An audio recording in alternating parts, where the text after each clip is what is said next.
Welcome, everyone. Thank you for joining us at YLCS News. In today's episode, we will be discussing the infamous housing crisis that is affecting all Bay Area residents. We will be covering inflation, gentrification, low-income housing options, and availability in the housing market. If you have any questions during today's episode, feel free to leave a comment below, and we will discuss it during next week's episode. First up is Yarely with the topic of present-day inflation. Thank you, Caitlin. Hello, everyone. Inflation, as we know, is when the prices of certain things go up. Often it is seen that when something is in high demand, that specific item will increase in value. In the topic of the housing market, if there is an increase in the demand for homes, this is when we find a significant rise in the prices for purchasing those new homes. In recent years, we have seen this happen especially during COVID-19, and after it first hit, which caused many to lose their jobs and have to relocate somewhere else.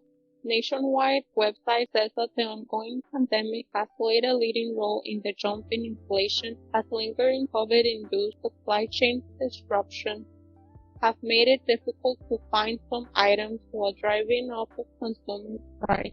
Some examples of these are oil and gas prices, which we often have seen rapidly increase. Another reason why people are relocating to more affordable cities and states is due to housing accessibility. This might be a good thing for people to do since they would be saving money. However, the places where they are relocating to are now being overpopulated. While researching the Bay Area housing prices, we can find that the Bay Area San Francisco is the city where the cost of living is 79% higher than the national average. A real estate website reported Salinas is more expensive than other metro areas around the country. The region's high cost of living is mainly driven by real estate prices, which are about twice the national median home sale price. Currently, many people move to Salinas, rapidly increasing housing prices, also increasing the rent prices for the tenants in the area as well. This is bad for the residents who already live in those areas. Data US noted that 14.2% of the population in Salinas, California have a poverty status proven. This would mean that about 22,000 out of 155,000 people live below the poverty line, a number that is higher than the national average of 12.8%, also showing that these people would be the first ones struggling to afford housing. In a society where even the ones with more resources and better economic standing are struggling, how are the people who stand at the bottom of the scale supposed to survive or hold on? Currently, how I feel about what is going on as far as housing in Monterey County, our issue is no housing. There's no market. It's very small, and so when somebody sells a home, it's normally the seller's market and not the buyer's. What's making it worse now is I call a double jeopardy. The seller loses and the buyer loses because of the interest. The interest is out of control, so it's not affordable for even our residents who have a full-time job, and it's both working in a married home with kids. They have too much to pay for child care. They have normally car payments. They have regular utilities, food, etc. Now, Caitlin will be talking about low-income housing. Thank you, Yarely. My name is Caitlin, and I will be discussing the world of low-income housing and its lack of availability. Due to the rise of inflation and effects of the COVID shutdown, the Bay Area Equity Atlas found through the end of 2022, 1 in 10 Bay Area households were behind on rent. With rent debt comes a negative impact on a renter's history. The increase of rent and mortgage rates It's damaging to low-income renters and homeowners combined, as they now have less funds available for savings and necessities and possibly have to get more than one job. This sets these renters up for eviction and makes it harder for them to improve their situation. Since 1999, the Bay Area has seen a decrease of 300,000 households making less than $100,000 per year. Although households are making less money per year and aren't able to afford middle-income apartment buildings, there hasn't been an increase in housing for those who fall under the low-income bracket. With the lack of affordable housing, waitlists can be as long as 2 to 3 years. For those who need immediate housing, they are forced to move in with family members, sleep in their cars, or sleep on the streets. There are resources available, like Section 8, who offer rent assistance. However, their waitlists are long for that as well. With the lack of affordable housing and rent debt rising, the world of low-income housing will not be improving in the near future, but it is important to bring awareness to this issue. Next up will be Sophia focusing on the topic of gentrification. Thank you again, Caitlin. Hi, everyone. I will be covering the topic of gentrification and its impact on the California housing market. For those that don't know exactly what gentrification is the process where the character of a poor urban area is changed by wealthier people moving in, improving housing, and attracting new businesses, but typically displacing current inhabitants in the process. One thing to know about the process of gentrification is that it could lead to an increase in property values, which ultimately drives up housing costs and rent. This increase in housing and rent can make it very difficult for many people to afford to live in certain areas, particularly low-income families and individuals. The process of gentrification in California is very common. Therefore, I found it important to hear some input from a business point of view.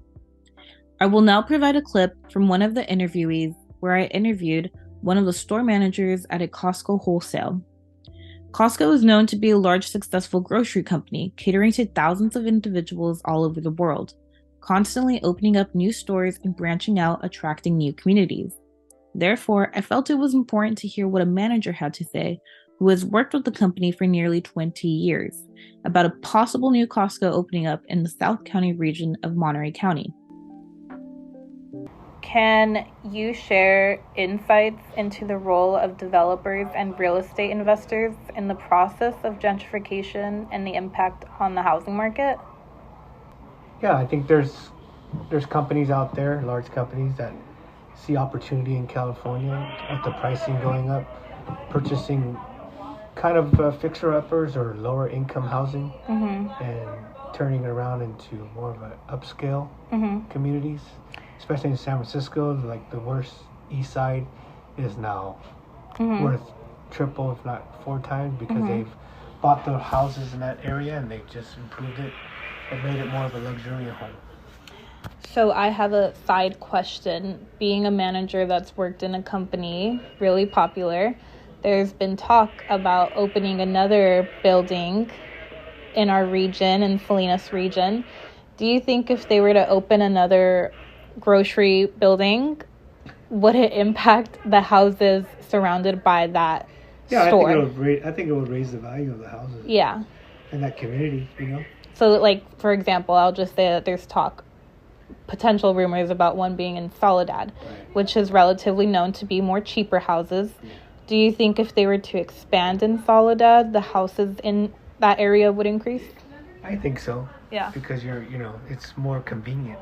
Yeah. A lot of people live places where it's convenient for shopping and easy access. Instead of driving 30, 40 minutes, it's right there. So it kind of lures more people to go ahead and live out there, and the prices go up based on the demand. So it's definitely an impact, for sure. Okay. One other thing to also note is that gentrification can also contribute to the homelessness crisis in California by displacing long-term residents who cannot afford the increased housing costs and rent. This displacement can lead to an increase in the number of homeless individuals and families in the area, as they are forced to find shelter elsewhere. With all that being said, government policies can play a significant role in shaping the effects of gentrification on California's real estate market. For example, zoning and land use regulations, which can determine what types of developments are allowed in a particular area. By establishing zoning policies that encourage mixed income housing and preserving existing affordable housing, government policies can help to prevent displacement and ensure that the existing community can continue to live in such areas. I would like to now introduce our next presenter, Leyna. Hi, everyone, and a big thank you to my fellow presenters. As you've heard today, inflation, gentrification, and options for low-income housing, as well as for simply housing availability, continue to be a struggle for many people. Throughout much of my research, a recurring constant was the statement of just how difficult it has become to have people agree on a major problem, therefore only making it even more difficult to come together on a workable solution. It feels as though, depending on where you are finding your current information, it can vary what is being seen as a problem worth fixing. Most people tend to think that one of the biggest factors to California's housing crisis and options would be the increasing population. I actually found this interesting to look at, as I very quickly realized that this isn't very agreed upon.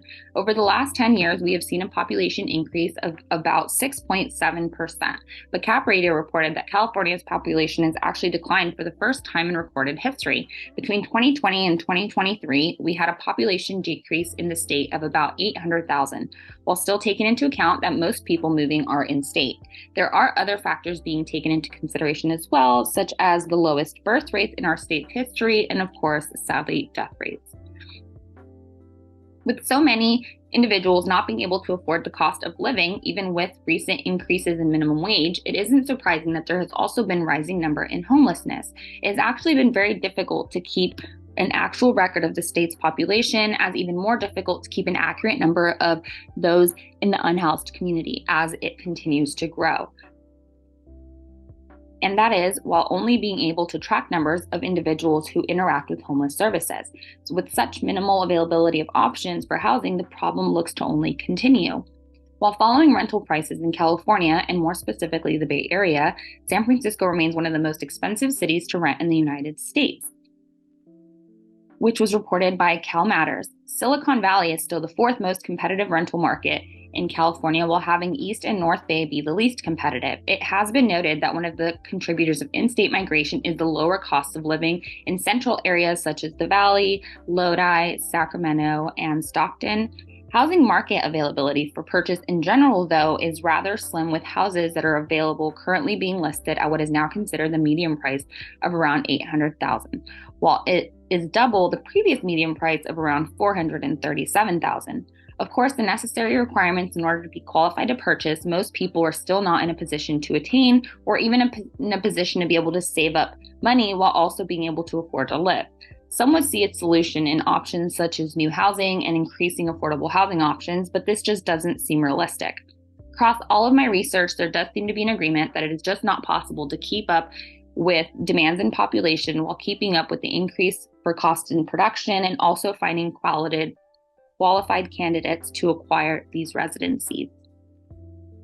While we do hope all that information was helpful for you in being able to understand a little bit of an ongoing big problem with inflation, gentrification, low-income housing options, and an overall look into the availability of our housing market crisis, these issues affect each and every current and future resident of the Bay Area, as those currently living here have to fight the rising costs, while those seeking to live here have to fight the fact that they're contributing to the increase while wanting to be a part of it.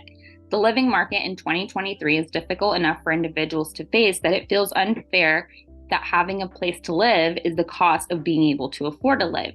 Please leave your thoughts and questions with us below and check out our links with additional information.